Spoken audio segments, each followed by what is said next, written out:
Freshmen like to brag about it. More and more people are getting it. Today on the JearBear Show, we're talking about mental illness. Girl, I know I was wrong. I messed up, and now you're gone. Joking aside, mental illness is a serious issue. There are many degrees of mental illness. Some as serious as being suicidal or mentally unstable may require a psych ward, while other illnesses like depression and OCD may only require meds in normal life. Generally, mental illness is hard to cope with. Constantly being berated with "you aren't normal" or "you need meds" is surprisingly uncomfortable for most people. Some people can find comfort in that abnormality though. A prime example is Jenny Lawson. If you looked at Lawson and judged her based off how she acts now, you'd think she was always a happy, go-getter person, but that wasn't the case. She actually struggled at home with her mental illness for quite a while. In her book, Fiercely Happy, she says, "I'm fiercely happy. It's not a cure for depression, it's a weapon used to counter it. It's a way to take back some of the joy that's been robbed from you when you're crazy." Lawson calls this tool fiercely happy. It's a way to make her happy when she seemingly can't be. She couldn't feel content with her mental state. She used this weapon of being fiercely happy to counter that. She uses it to achieve peace. The idea is simple. So crazy that you're happy. She manages to make fun of many situations that are seemingly serious. Watching someone completely crazy would be pretty humorous. She's self-aware and can find comedy in that. In fact, she's coped with her mental illness quite well using her strategy of fiercely happy. Lawson manages to find humor in what's going on around her, almost as if she's watching from a third person's point of view. One chapter is called Psychotic Meds, and it would sound like a serious part of the book, but it really isn't. In the chapter, Lawson talks about how she really likes to go around and she skips waiting for lines by saying, "Hey, I'm late to get my psychotic medication."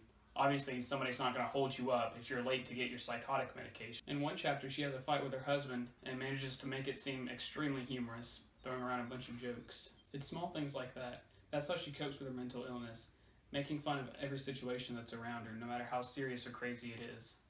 Her medicine also helps her through it. Some people believe that taking medication to change how you feel is unhealthy because it changes your body or makes you not normal. That, however, isn't really true. People take medication because their body isn't working right. It helps them go from not working right to working and functioning normally. They don't go from a normal person to not a normal person because of the medication. I'm going to have our local psych ward expert, JearBear, come up and talk to you guys now.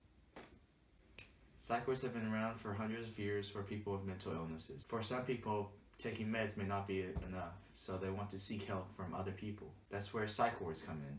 Psych wards allow patients to have discussions with their psychiatrist for their illness. An example of this is noted in Suicide Notes by Michael Thomas Ford, where Jeff showed the effects that the psych ward had on him. In the story, Jeff says they're going to expect the same Jeff back, but they're not going to get the same old Jeff. At the beginning of the book, Jeff tried to commit suicide. He didn't want to live on after having a fight with his best friend. He was mentally ill. During this time, he was also having problems with his sexual orientations. After he went through the psych ward, he was content. He knew that he was gay and he was happy with it. He felt better and mentally healthy. The psych ward had a very significant effect on Jeff by helping him accept that he was gay and accept his mental status. This is something that medication alone can't do. Some people may argue that all you hear in the psych ward is, "You're not normal." In Suicide Notes, Dr. Kat Rupert says, "You may think that you're fine, but you're not.